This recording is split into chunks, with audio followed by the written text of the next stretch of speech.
Hai semua, kembali lagi dalam rancangan Gosip episod 6 dan kali ini kita akan membicarakan tentang bantuan Sara dan Kos Sara Hidup Wanita. Tapi sebelum itu kita kena perkenalkan tetamu jemputan kita iaitu Aminah dari SIS. Puan Aminah, apa khabar? Sihat? Sihat.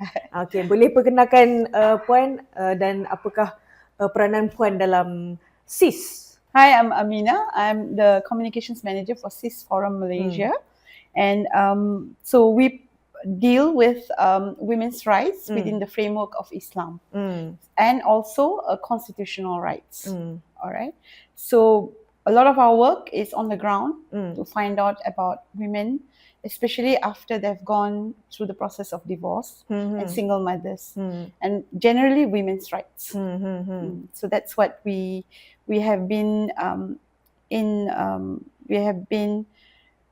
existing since 1987 actually. Oh. Yes, so we are quite old as a Lagi tua daripada saya. Yes, as a women's organization. And we started, actually our organization is very interesting the way it started, because we had 8 women from different industries, professional women, lawyers, journalists and all.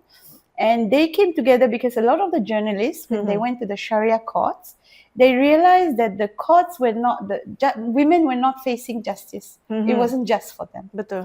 So when they found out that the single mothers, divorces were taking many years, a lot of the men were not paying maintenance for the children, and nafkah wasn't being paid. So things like this. So the journalists felt really upset because they're going in and out. They were court journalists and they keep on hearing the same story and the horror stories these women were telling them. So then they decided, let us look at Islamic family law. So they started to study and they started to look at it from a very gender perspective. And that's how CIS came to be. So we had our co-founder was Zaina Anwar. She's actually quite well known in the Muslim world in the sense. And in 2009, actually, we had we CIS, from having built CIS, we actually have another movement. It's called Musawah. So Musawah deals with Islamic family law on a global level. So CIS is primarily for Malaysia, because unfortunately, over the 30 years that we have been championing the rights of Muslim women, nothing has changed. So that's why we're still a bit, so that's why we are still where we are at. Yes.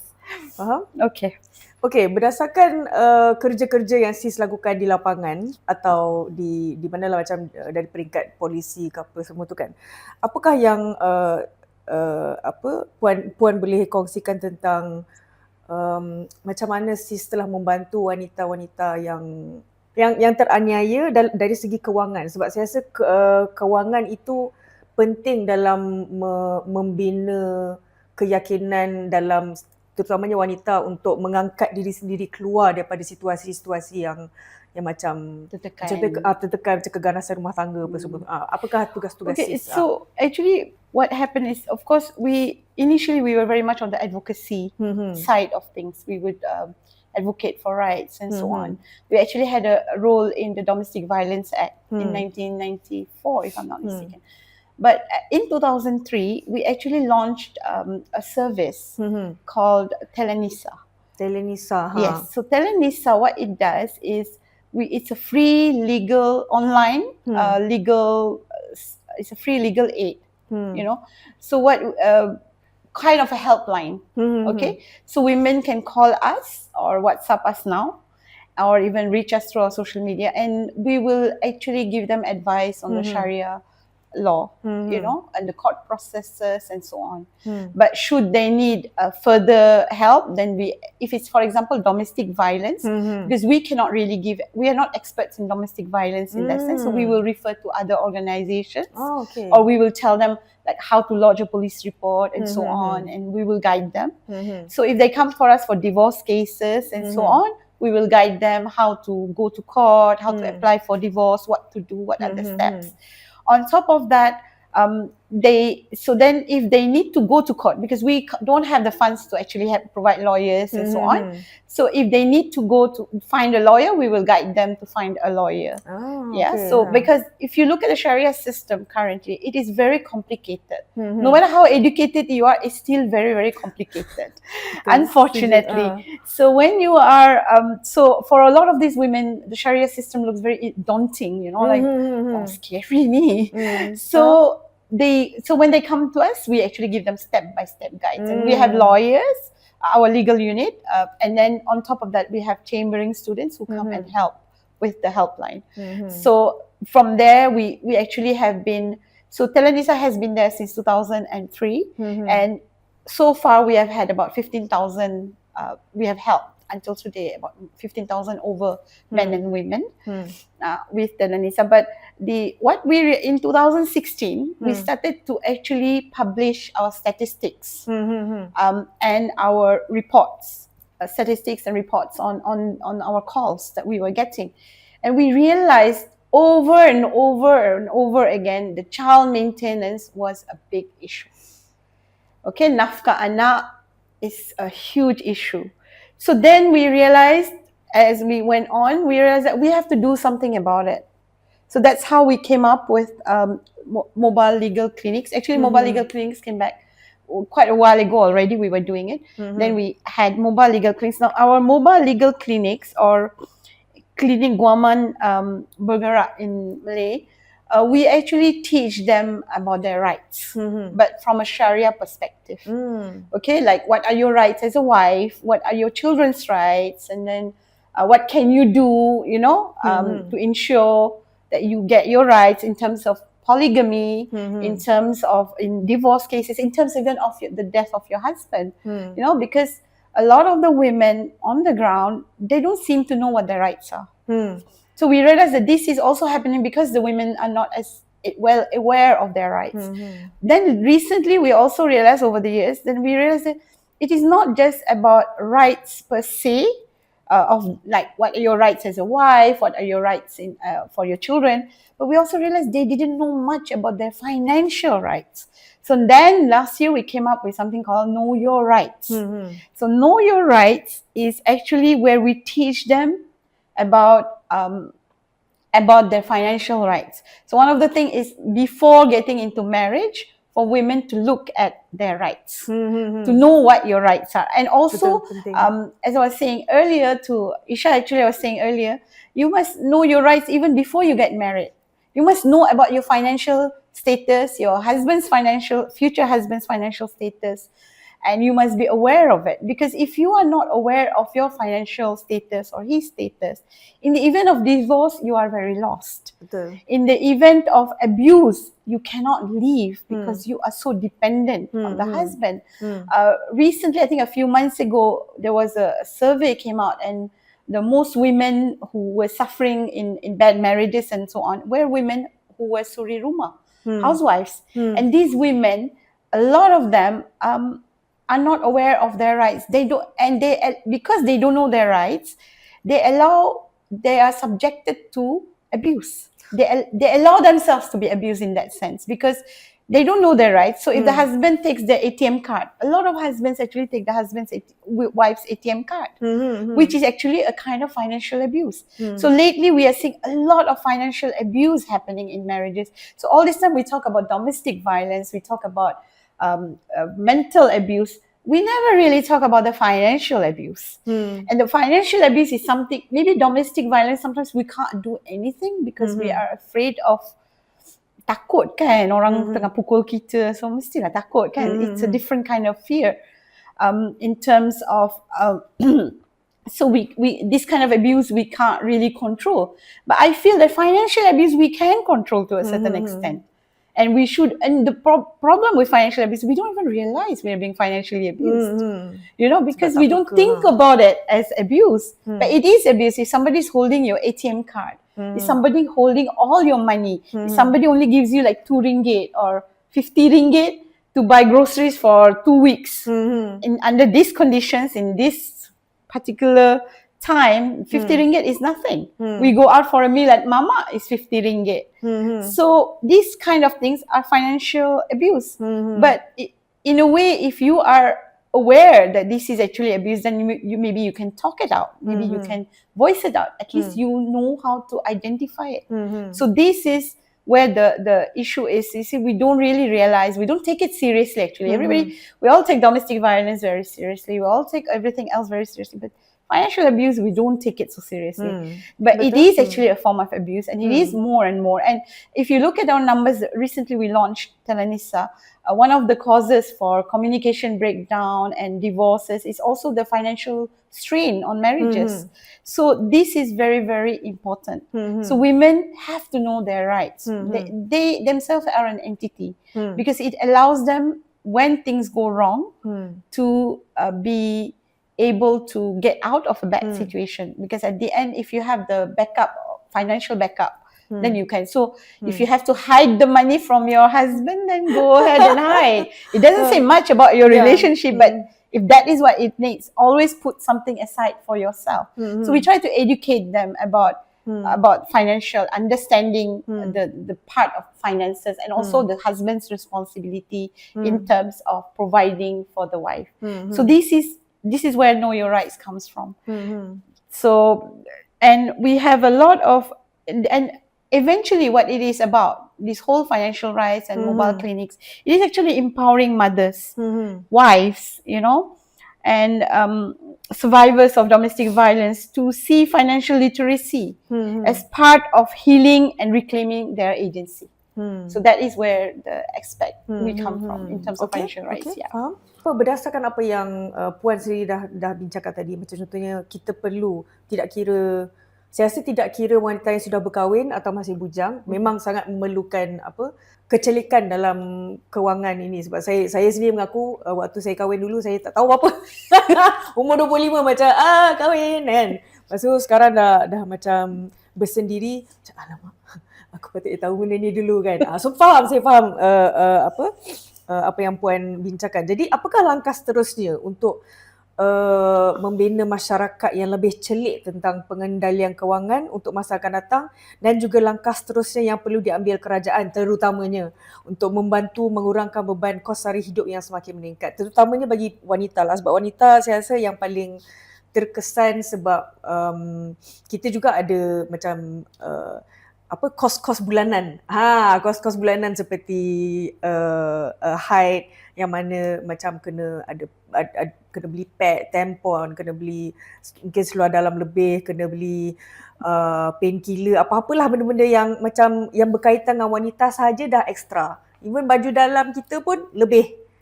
Laki mana ada baju dalam, kita kena beli baju dalam.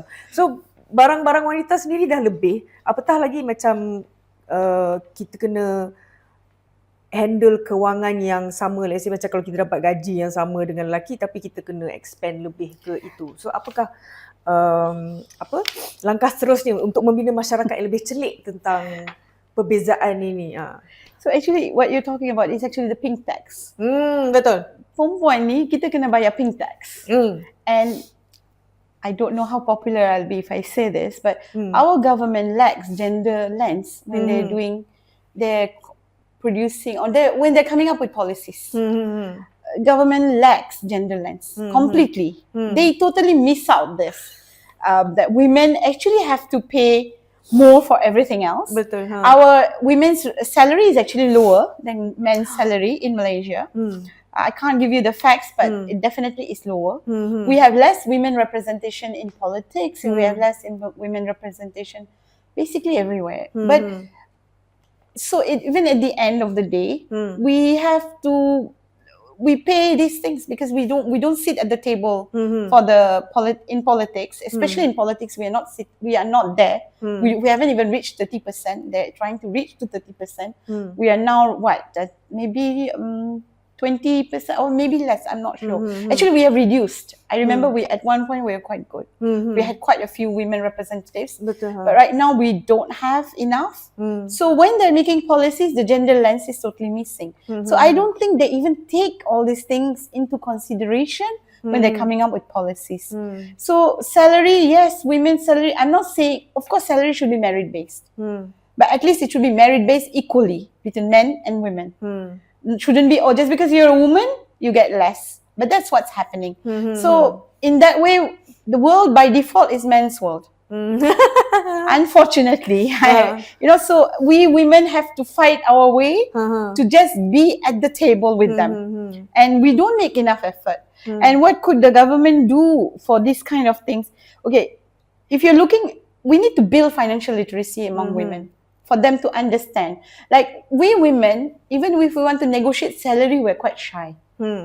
We don't want to negotiate salary, for example, but we should be able to. We take, I mean, there are so many women, we are all actually very independent. We all work, we all have our cars and our houses, we all are actually very educated. Women actually are more educated in Malaysia than men because number of women attending universities are higher than men. So they're educating, but of course, after a certain level, they stop and they stay home.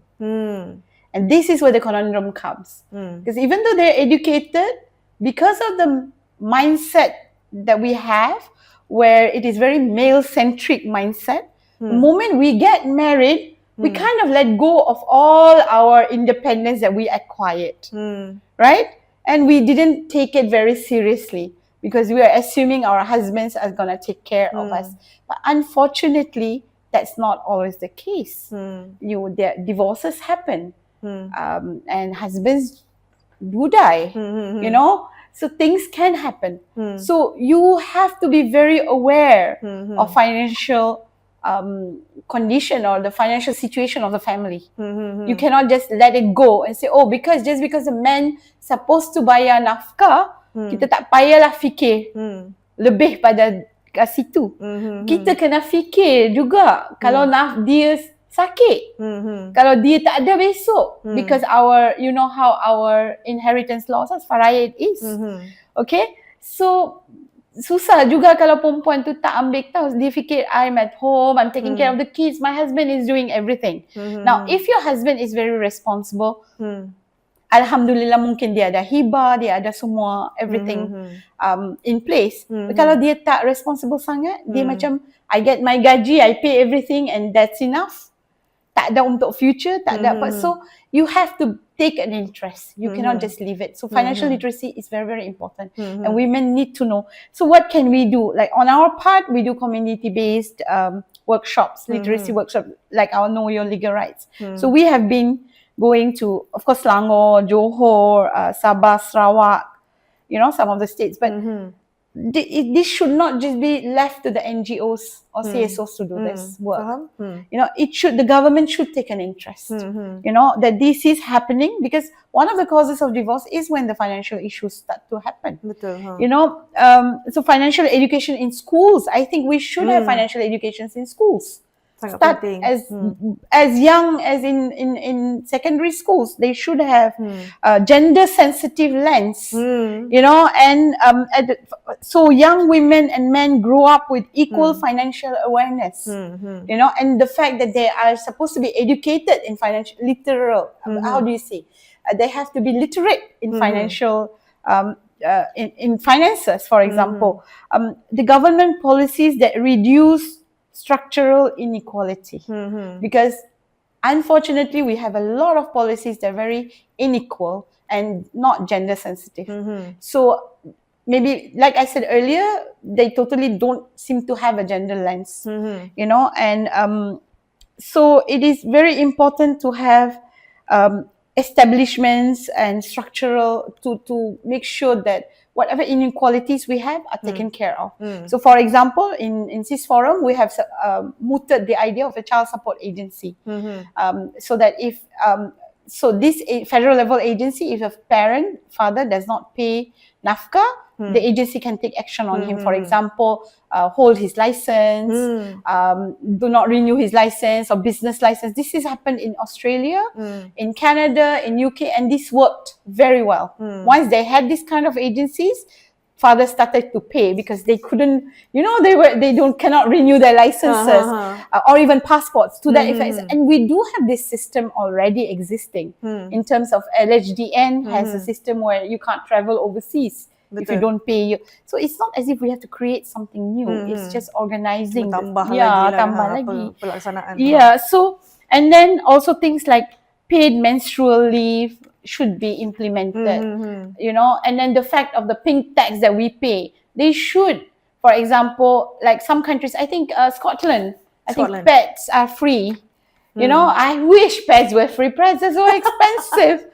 When I was younger, they were like less than 10 ringgit, I think, and now it's like 14, 16. I mean, inflasi. Yes, and you don't have a choice. We have to buy them. This is non-negotiable. I mean, you can't walk around. Tak pakai pad, betul lah. Yeah, so I don't know why do we have to buy these extra things? Why government cannot subsidize this kind of things? Because they don't have gender lens. They don't think it's important. That's at the end, bottom line, it is not important. Therefore, we don't have to look into this thing. For example, I give an example. Women's toilets. Women are the ones who always have small children with them. Women are pregnant. Okay, their toilets are always further than men. Why? I macam heran, like kenapa toilet lelaki dekat dengan entrance, perempuan selalu jauh. Padahal perempuan yang pregnant, perempuan yang ada anak. I mean, I have boys, and when my boys were younger, I used to take them to the loo with me. Because I'm a single mother, I can't leave my son out there. I'm very scared. So, and when he was 7, 6, I'll drag him into the toilet with me. I don't see men doing that. So, why? I mean, this kind of, it actually just takes having look at things with a gender lens. Look at things like how would women, the 50% of the population, the other 50% of the population react to the situation? How would they be affected if we implement these laws? So the government really, I think, has to look at the inequalities that women face in every aspect, actually, not just financial. Betul. And come up with changes for, to make it better. Yeah. Okay, tapi kembali saya setuju dengan apa yang Puan sebutkan tadi. Kembali kepada Puan ada cakap tentang ketidaksamaan di tempat kerja contohnya lah kan. Dan ini apa yang saya perhatilah berdasarkan kawan-kawan saya sendiri yang mengalami isu-isu yang sama, macam contohnya gaji yang tidak sama, lepas tu ada yang macam ibu tunggal yang nak menjaga anak-anak yang ayah tak beri nafkah apa semua tu kan. Okey, saya bagi contoh lah kan. Contohnya saya ada seorang anak. Ni anak saya. Cute-nya. Ni anak saya. Saya ibu tunggal. Saya dah pergi semua bengkel tentang kesedaran kewangan. So saya ada financial literacy. Dan saya pergi ke company, saya pergi ke syarikat saya beritahu bos saya nak naik, nak gaji saya naik sikit boleh tak, sebab saya nak jaga anak saya, sebab suami saya tak beri nafkah. Tapi sebab syarikat tu sendiri tak tahulah, mungkin akta buruh ke apa, dia orang sendiri tak rasa benda tu penting. Dia orang rasa macam kebanyakan orang akan rasa macam lelaki lagi layak dapat lebih sebab dia orang kena menanggung keluarga. Tapi realitinya tidak kan. Sebab kita dah tahu dah terlalu banyak kes yang lelaki tak bagi nafkah. So macam dari pandangan saya sebagai ibu tunggal, saya mengharapkan macam saya harap government, kerajaan boleh macam buatlah polisi yang mana saya boleh report ke buruh, akta buruh, bukan akta buruh, kan? Labor office, pejabat labor buruh, court lah, pejabat buruh kata yang syarikat saya ni mendiskriminasi saya atas sebab situasi saya. Boleh ada tak polisi macam tu atau macam tak ada polisi, but the thing is you can always report if there's discriminatory practices. So kalau ada, your employer is for example you're pregnant, and then suddenly your employer starts to be very funny with you, makes your life really miserable sampai you kena resign because you tak tahan. kalau you boleh buktikan benar-benar macam tu, of course you can take this to court, to report to the Labour Office, and they will call in and do the necessary requirements. But the thing is, you can't just have government cannot do this kind of policy because it will be very unfair. Government has to make. We also, to be fair, have to understand the government's point of view. They have to make laws that apply to everybody, irrespective. So they cannot just make a single law just to cater to a certain aspect, unless minority is different. You're talking about minority groups is different. But you're talking, I mean, we have about less than 1 million single mothers in the country out of 34 million. So for them to come up with policies that's catering just for that, it's not that easy lah. Bukan. Maksud saya macam kiranya polisi yang mana syarikat itu mendiskriminasi wanita lebih daripada lelaki. Kan ada perbezaan. If they do, but you have to prove. You have to prove it. Okay. Everything is you have to prove it. You kena buktikan. Working world is very simple. You have to buktikan that they actually have discriminated against you. So maybe melalui through emails, WhatsApp messages. So you have to prove it. You know, it's just like sexual harassment. We have the law now. We have the bill passed. You have to prove it. So if you have, that's why it's very important for women to know their rights. To always, in a way, we women always have to be a bit more vigilant, you know, especially if we're working in terms of documenting, if we are facing these kind of issues. So these kind of laws exist. The laws are there. It's whether you're educated enough to know. So you can. There is, of course, discriminatory, if you face discrimination, but you have to prove it. But sometimes it's quite difficult to prove. How do you prove that this manager is treating you this way? Saya nak buktikan yang co-worker pekerja yang sama, macam dia lelaki, saya perempuan, pangkat sama tapi dia dapat lebih. Macam nak buktikan kan? If dia dapat lebih, that's already bukti. Tapi kita tak tahu. We tak tahu, exactly. Kena tanya HR. Yeah, so it's very complicated in that sense. Memang in Malaysia, women get paid less than men, generally. But there is a lot of contentions. Employers will say things like, I used to work in corporate before. So employers will sometimes say, oh, we don't want to have, they will ask, are you pregnant? When you're going to apply for a job. Because they are thinking about the 3 months or 2 months maternity leave. So there are a lot of things, because at the end of the day, it's a capitalist world, it's a business world. They are thinking about, if I'm paying you salary, what can I get out of you? So it's a bit, it's a bit tough in that sense. But of course, by right, I think they shouldn't ask whether you're pregnant or not. But you do have to disclose.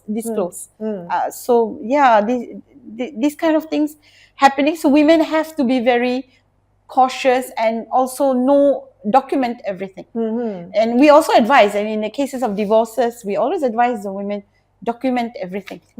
Because that's what proves in court. So you have to have proof. You can't simply say, he's discriminating against me. Based on what? How do I prove? And they can sue you, you know, for defamation if you simply say things. So yeah, these are very tricky things, you know. Yeah, so women, that's where knowing your rights, knowing even labor rights, you know, work rights as a working employee is good for you to know. You know, so that again, it all goes back to education and awareness.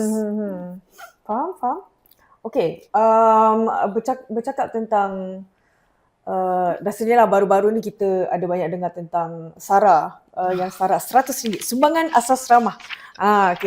Okay, so pada pendapat Puan, jenis bantuan kerajaan ini berkesan tak untuk mengurangkan beban wanita, contohnya sebab kita nak bayar pink tax sama tu kan, membantu tak dalam mengurangkan beban tersebut? Okay, if you ask me, any free money helps.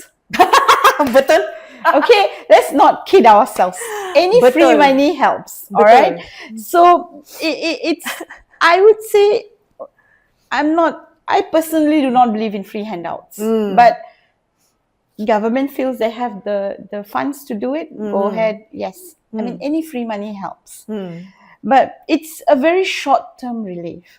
It is not a long-term relief. It is very much catered. I felt that it should have been given to people who really need it, which was the initial topic. But anyway, everybody got it. And then I just read that if you don't use it by December, it will go back to the government. So if you are wealthy, you don't need to use it, don't use it. You know, if it's 100 ringgit doesn't really, it's not such a big thing to you, don't use it. Just let it go back to the government and put it back into other, that's what they said. So it helps because like I said, any free money. But it does not address the root problem. The root problem, such as non-payment of maintenance, wage inequality and high prices of basic goods, it doesn't affect whatsoever. This is just a bandage. You know, for short term, we put this band-aid and sekejap je, but it doesn't assure. And many women who have come to us, you know, remain dependent on such aid. Betul. Because the child support system is broken, court orders are not often enforced.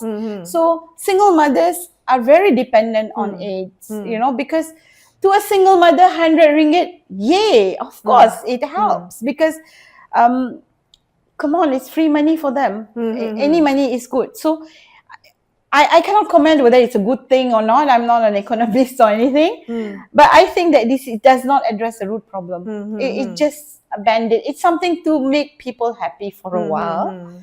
But if the government has the means to do it, why not? You know? But no, I mean, and I think they should have come up with a better system. So we didn't face what happened. You know, people had to leave there. You know, a lot of people online were commenting, oh, it's just 100 ringgit. Why couldn't they just pay with their money? Why they don't understand how difficult it is to even 2 ringgit or 5 ringgit, how difficult it is. When you have no money, when your bills are higher than what you earn, and you have mouths to feed, even 2 ringgit. Buying a curry puff, I don't know how much is a curry puff, I haven't bought for a long time. Dah mahal dah. But you know, it matters. It does help. Like I said, free money helps. But if you're talking to me overall as a society, does it help us? I don't think so. Faham? You know, and of course, I don't know, they just mentioned certain 14 products. I don't know if pads are included or not. Pad rasa termasuk. I hope so lah, because, you know. Kalau pad tak masuk, I mean, I don't know. I don't know the full list, 14 essentials. So, it will help those who really need it. You know, I'm sure there's a whole, as we know from the queues, that it definitely helped a lot of people. But whether the government really needs to look at these handouts, and I would think it should be only given to people who deserve it, not just across the board, because right now everybody got it. Betul. Bercakap tentang sistem yang lebih efektif kan, sebab ini kira handout dia just bagi sekali je Anah. Dia mengingatkan saya kepada negara-negara di Eropah yang mana cukainya lebih tinggi, tapi atas sebab cukai tinggi itulah dia dapat memberi semula kepada seantero masyarakat lah. Itulah saya nak cakap sebenarnya. Jadi macam contohnya apa yang, dan benda ni ada juga dibincangkan di beberapa negara luar lain. Contohnya macam mengenakan cukai yang lebih tinggi kepada contohnya golongan T20 contohnya lah kan. Dan cukai itu disalurkan semula ke yang mempunyai kesempitan kewangan, yang mengalami kesempitan kewangan. So bagi pandangan puan lah, apa yang macam kerajaan boleh ke laksanakan polisi sebegitu? Sebab let's say kalau macam kita buat cukai tinggi kan, cukai tinggi saya tak tahu lah Finland ke apa yang sampai 50%, separuh pada gaji kan, macam itu terlalu ekstrim lah bagi saya. Cuma kalau boleh kita cukaikan yang kaya tu, kita bagi duit kat bawah. Apakah pendapat puan tentang they have been doing this, I think, where they have been trying to tax the wealthier more. I think they do have, right? But the problem in Malaysia is a lot of people don't pay taxes. That's the issue. The issue is don't pay taxes. And before this, we had the how do you call it? The gig economy, right? Betul. So they were not paying taxes, and now I think they have come up with a system. So the government is catching up with the times, but the European system they have where the taxes are very high, but you have to really go to Europe and see how their lives are. They have got very good public transport facilities. The hospitals are quite up to date, even the government ones. Hasil cukai lah tu kan sebenarnya. So they do have the lifestyles is very different. The benefits and they have this system where it is called. I lived in Belgium, so in Belgium they have this system called chômage. Chômage means if you lose your job, they will give you money every month, a percentage of your salary every month until you can get a new job. So they have that.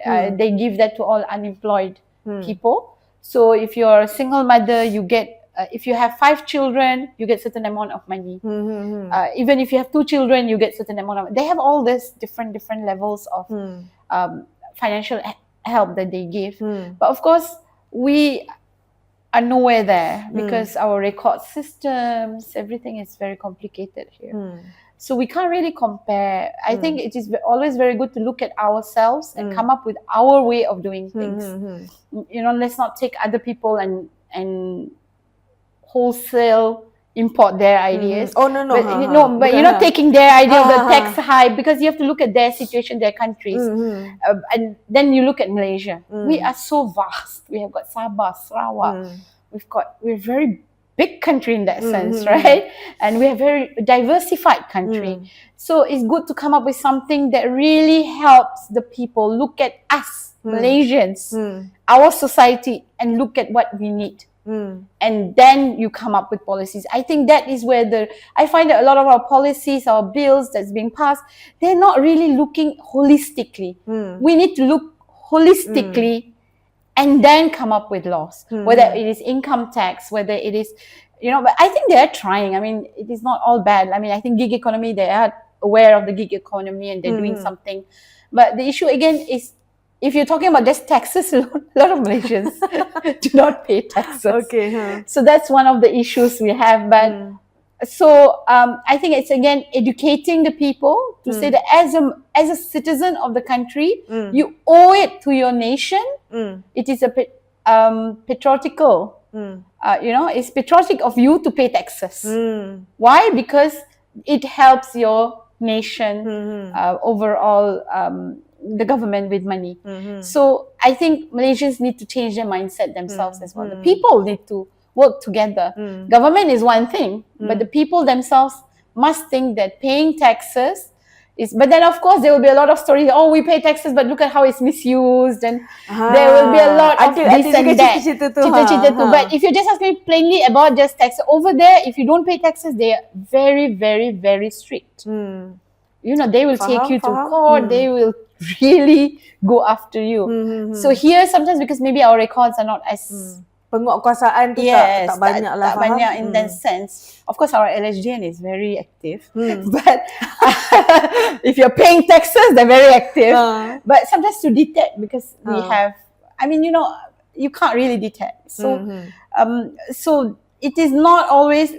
To me, in terms of taxes, let's not always put it on the government. Let's just look at ourselves and think that we also need to contribute to the wealth, to the growth of our nation, to the well-being of our nation in that sense. Yeah. Faham.